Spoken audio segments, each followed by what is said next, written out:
En 2016, dès mon arrivée dans la région de Lanaudière, je suis charmée par la grandeur de sa nature. La région est couverte d'immenses forêts et de lacs paisibles. Une petite chapelle orthodoxe à Houden marque la diversité ethnique de cette municipalité qui a seulement 11 000 résidents. Ce n'est pas tout.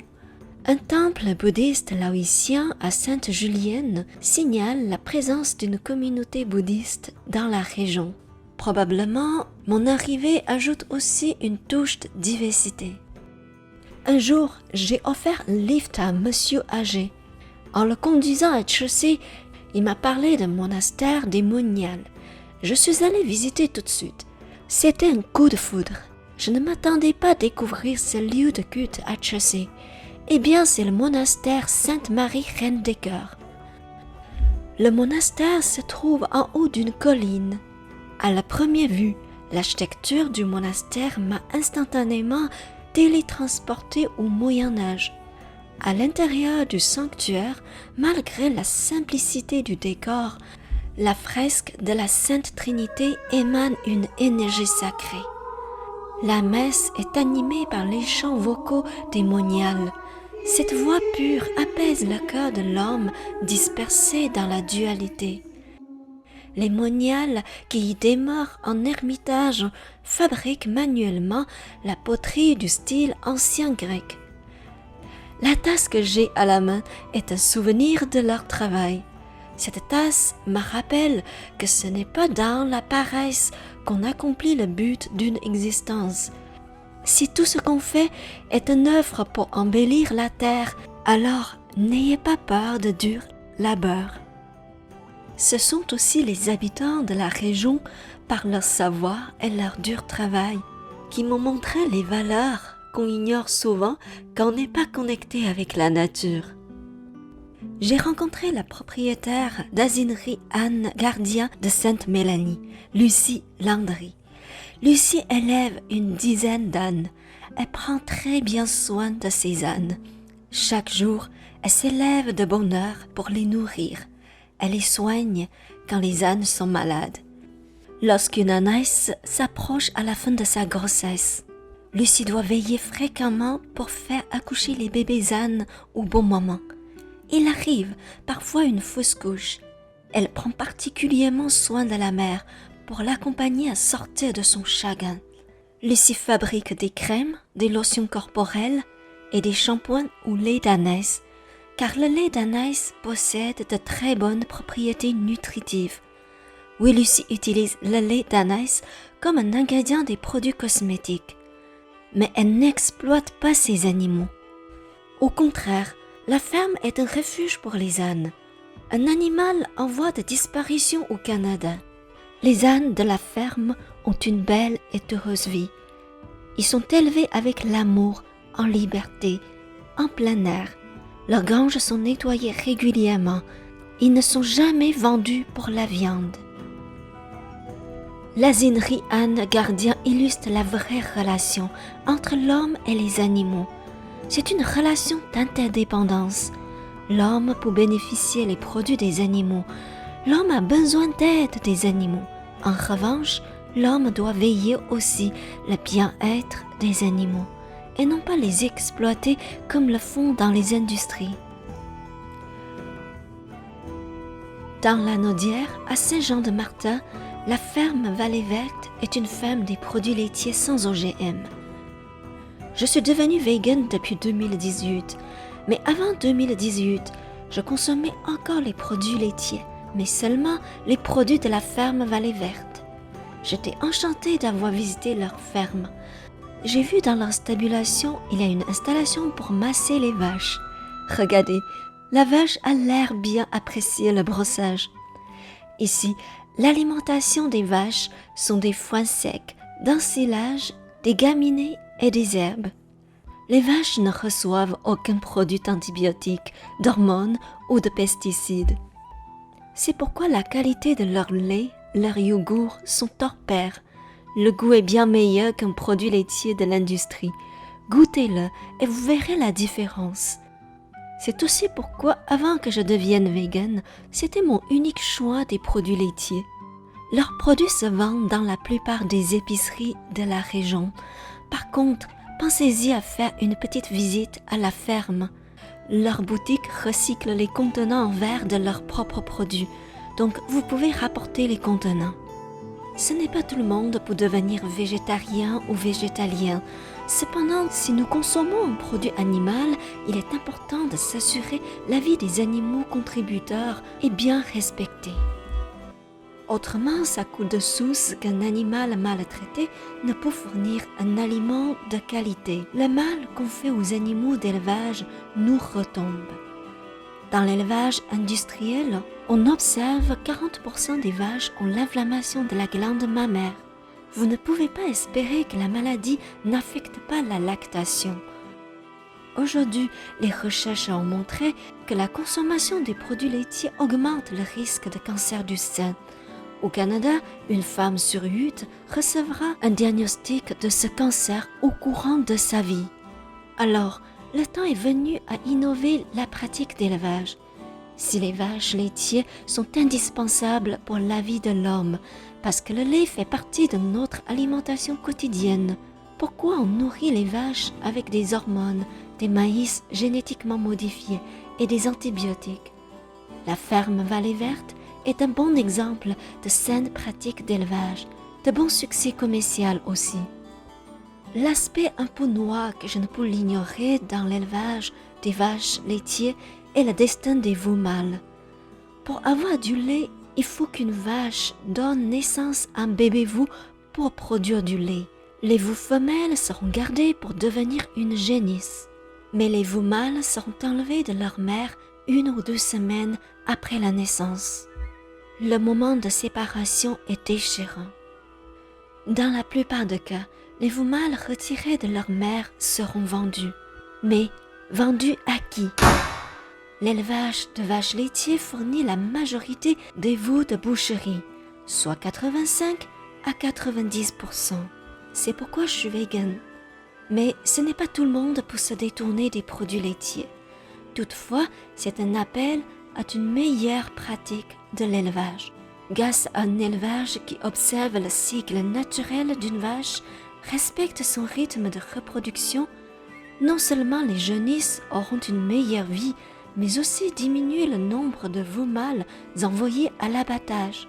La qualité de lait sera bien meilleure pour la santé de l'homme. En tant que consommateur, on privilégiera les produits issus d'un élevage sain, local, artisanal qu'un élevage industriel.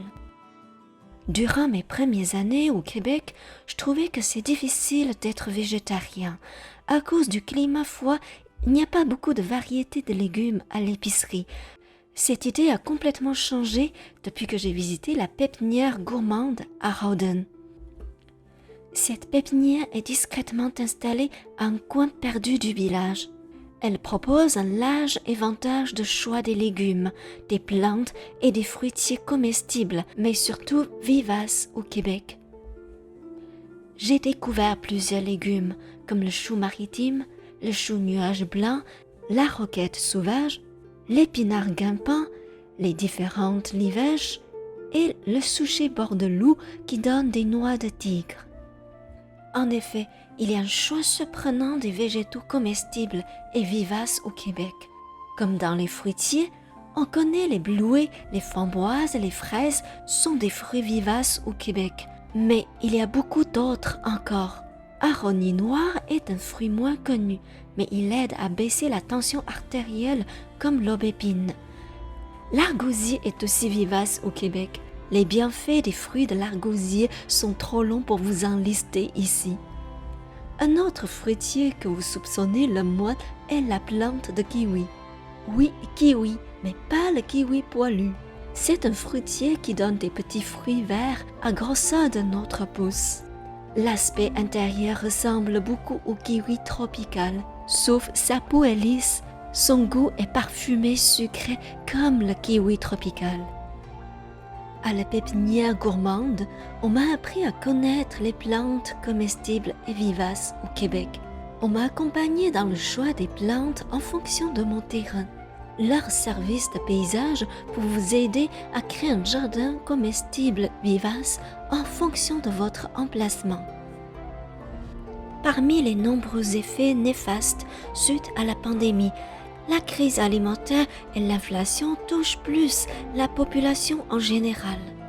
La sécurité alimentaire s'évolue dans un contexte social, économique plus complexe que jamais.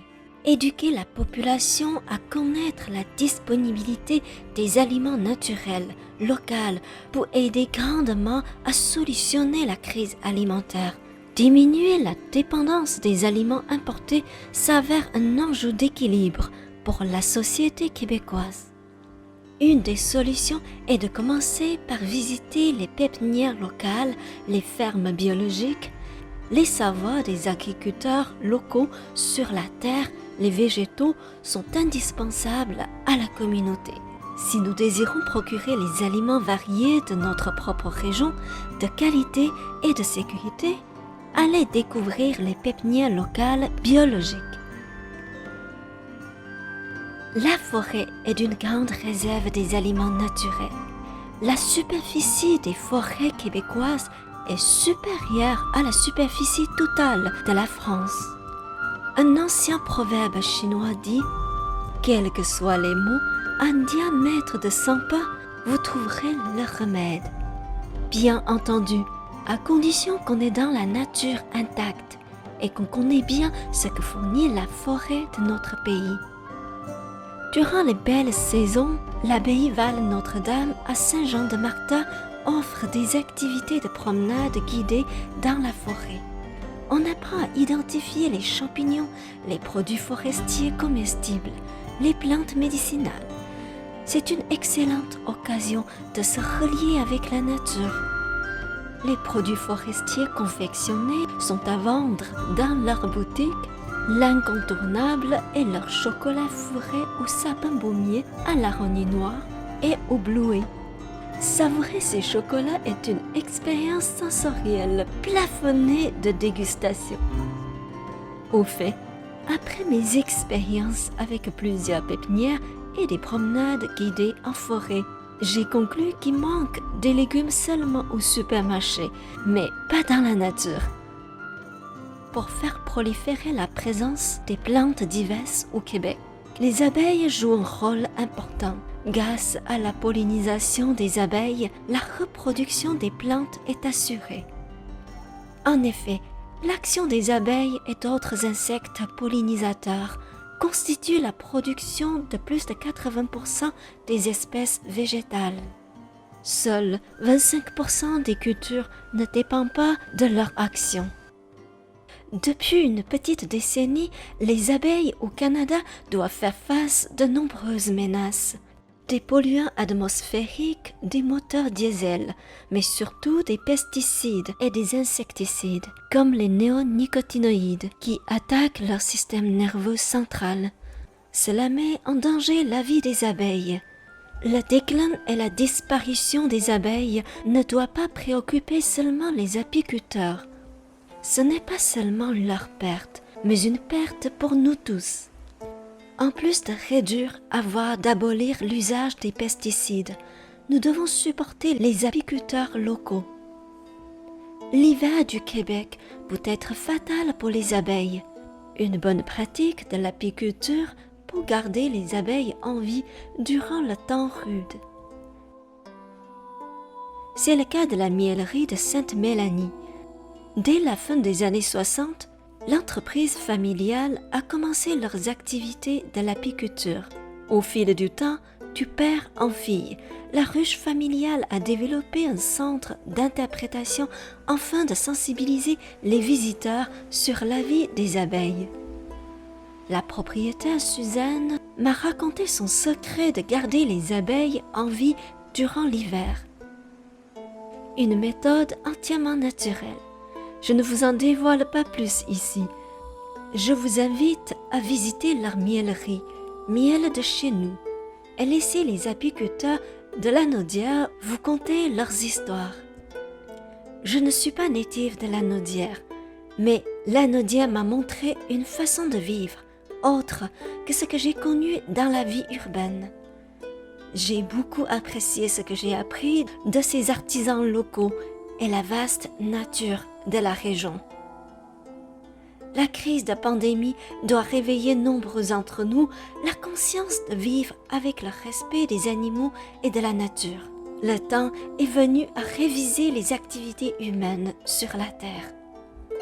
Les artisans, les agriculteurs, les fermes biologiques, les pépinières de la région sont des métiers indispensables à la communauté, un capital fondamental du développement durable de notre société, un antidote aux effets néfastes de l'industrie moderne. Pour procurer les produits de nos besoins quotidiens, nous ne devons pas dépendre uniquement des grandes chaînes de distribution.